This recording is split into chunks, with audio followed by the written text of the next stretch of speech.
a lot of what's going on in the world. Now, good news travels faster and farther than ever before. If someone has a good experience, suddenly everyone hears about it. But also, bad news travels faster and farther than ever before, which is something that all of us have to deal with as companies. I actually think airlines get the worst of all of it. You never see someone post online, "I arrived at my destination, it was neutral." No, you never ever see that. So, but even if airline industries can do great things with social media, everyone in this room can surely do great things with social media because you are providing very, very useful services to all of your customers. So here is PG&E on the West Coast. Someone was sending out spam emails that looked like PG&E bills, getting people's login, and they actually turned to Facebook to tell people what to do about the spam, how to contact them, and had a really, really great response on their Facebook page. Now, similar, here we talked a lot about outages. Here's Alabama Power giving kind of almost minute-by-minute updates on outages and power updates. So I think through this, they were able to increase their Twitter following by almost 100% just through doing these very timely updates. And of course, the people behind the social media are now getting more attention than ever before. People know it's not just a faceless bot tweeting at them. So here's an entire article that actually ran online about behind Con Edison, the 27-year-old preventing panic, one tweet at a time. So again, it's very, when someone's lights go out, they don't just reach for their candles anymore, they reach for their phone, and they are definitely going to be tweeting you. There was a funny story in Australia. Actually, it's not funny, it's kind of sad. Two girls fell down a well. They're okay. They fell down a well, but instead of calling the emergency service line, they posted on Facebook. Now, I do not advise that. Even as a Facebook shareholder, I always advise calling emergency services or things like that. But it's very indicative of this new generation and how the Red Cross ran a study that showed that over 70% of young adults think that if they tweet something, someone will come to help them in a crisis situation. So that is what you're dealing with your customers today. That's the mindset you have to be in when you're responding to people online. In the aftermath of Hurricane Sandy, many of the utility companies actually had kind of war room staffs.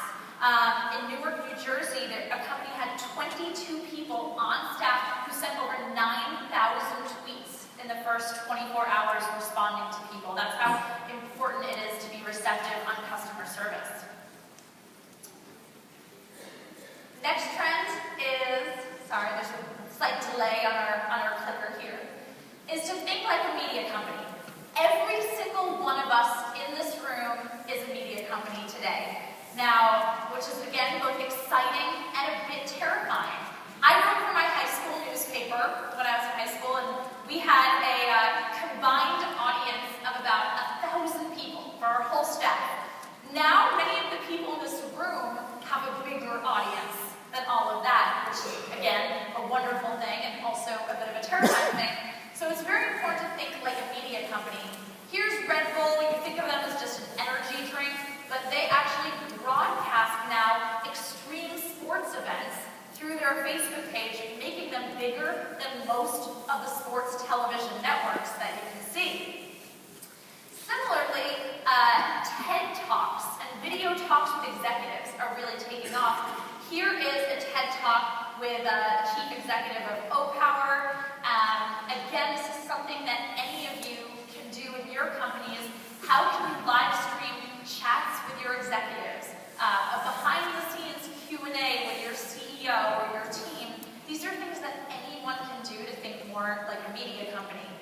At Fashion Week, Diane von Furstenberg had her models walk the runway wearing Google Glass. Maybe consider having your field workers put on a pair of Google Glass and show what it is to be working a day out in a utility company is something, again, that most people don't have that kind of insight or access to. How can you use YouTube and video for your advantage? Here is a BC Hydro and Steve Nash who put together just a series of hilarious, awesome action videos on YouTube talking about energy waste and how you can be more of an energy sleuth instead of an energy waster. Trend 4 crowdsourcing. I talked about that, how Facebook translated our site by leveraging our user base.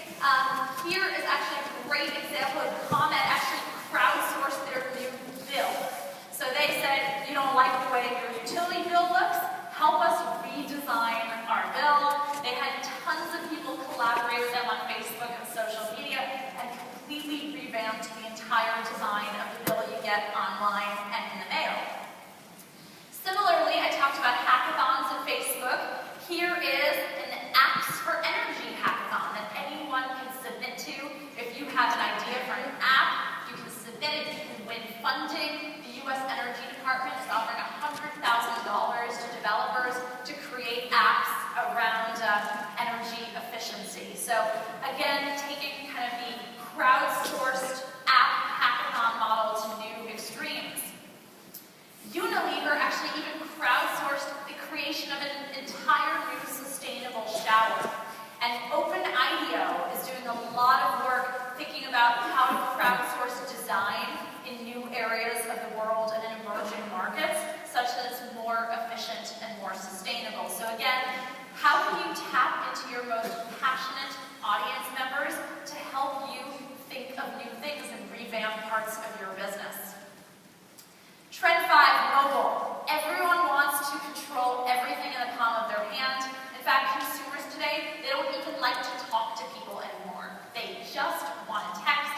Sometimes I even get heart palpitations making restaurant reservations because I'm like, oh, a person on the other end of the phone that you have to talk to. So what can you do to give people the most control with their mobile devices? Here's a great application that you can actually see all of your usage, change, make updates to your plan directly from your mobile phone. Some apps and companies are doing it in more of a game, applying game mechanics to mobile apps, showing you your usage and how it's fluctuated up and down over the months. And even how you're keeping up with your neighborhood. In the TED Talk I highlighted before, the biggest takeaway was that the #1 thing you can show people so that they change their usage and energy is how they compare to everyone else in their neighborhood. So again, how do you apply game mechanics to this to show people where they rank and where they stack up? Of course, we all heard about Nest being acquired by Google for over $3 billion. Again, the ability to control your temperature, your thermostat, and your phone anywhere in the world is truly groundbreaking when you think about a smart home and what that means for utilities. The maker movement, very interesting trend, especially with young adults. They all think they're going to invent things. 46% of makers said that it will become their full-time job. 32% of teens today believe that they are going to invent their own thing and sell it online. And 75 say that if they have the resources, they could create products better than the ones that are in stores today. There are lots of sites popping up that allow custom-made creation. You can collaborate with a designer anywhere in the world, so you can describe your idea, send a photo, and someone will make it for you. There's entire sites decorated to teaching you how to make things with 3D printers. In fact, you can even 3D print a house. So they have 3D printed a human ear, 3D printing food. Here is you can actually print a pizza with a 3D printer in your home. And Hershey's recently collaborated to have 3D printed chocolate objects. So I think in the next 5 to 10 years, the 3D printing industry is going to really revolutionize a lot of the things in our homes and a lot of the ways that we interact and engage with utilities. 7, gamification. This is one of my favorites. We talked about mobile apps. Here is an app, an alarm app. When you download it, you put in your credit card, and when you hit snooze, it donates money to charity. So it really makes you think before you hit that snooze button.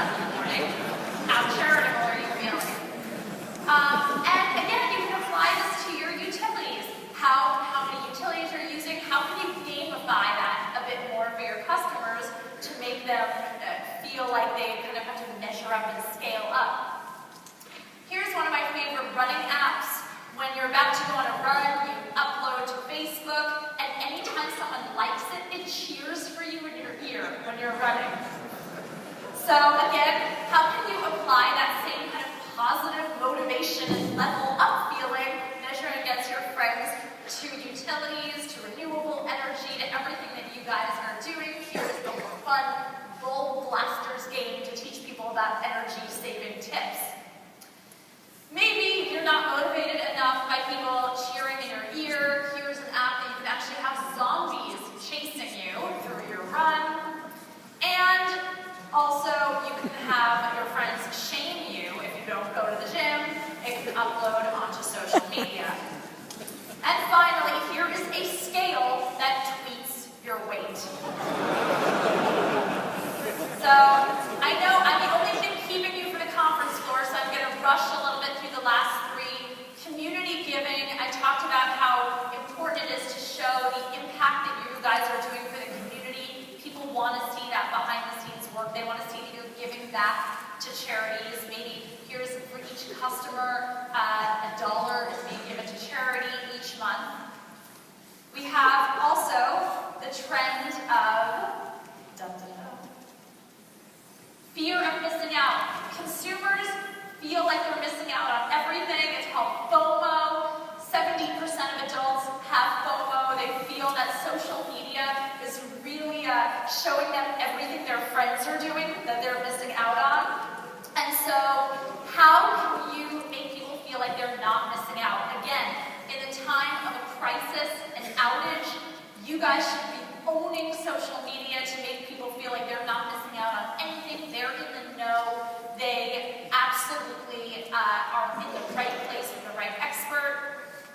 Here is a very funny app called Run P. When you're in the middle of a movie, you always fear you don't want to get up from the movie because you're going to miss out on the best scene. But this app will actually tell you nothing's going to happen in this movie in the next 4 minutes. I'm going to go Run P. It will actually even update you if you bring your phone to the bathroom, and everyone knows we all bring our phone to the bathroom. It updates you. Now, finally, the final trend is around unplugging. And the fact that there's actually a big momentum shift in society. People now, they don't want to be plugged in all the time. It was exciting to be plugged in and connected all the time. Now people, they don't want to be plugged in all the time. So again, how can you encourage your consumers in this new mindset of mindfulness and unplugging? How can you make that fun with utilities? Encourage people maybe to give all of their utilities a rest once a week or a few hours to take to themselves. There's even people are going on digital detox retreats now. This hotel will actually take your phone and your computer and lock it away from you while you stay in that hotel and not give it to you until you check out. So again, there's so many trends that are going on in our society. A lot of this actually led me to start my site, .complicated, recently. Through .complicated, I intensely study the wired professional, wired women, wired parents, wired business employees. I use that, I speak to a lot of companies, I consult with a lot of businesses on how they can use this information, these trends, knowledge of the wired professional in order to truly reach their audience. I also recently published 2 books, .complicated, Untangling Our Wired Lives, which is kind of a fun read on how we're all addicted to technology. We love it, we need it, but we're a bit overwhelmed. And about a young girl who is addicted to tech and learns to put it down and go play outside. It's a book for children. Really excited to be speaking to all of you guys today. I'm actually going to be over at the Oracle booth, so if you have any questions, follow up. If you want to know more, if you don't hear anything about me, if you want to hear about Oracle's great services, that too. And I want to leave you with one final comment, which is that you only live once. So make sure you spend 15 hours every day on the internet desperately seeking the validation of strangers.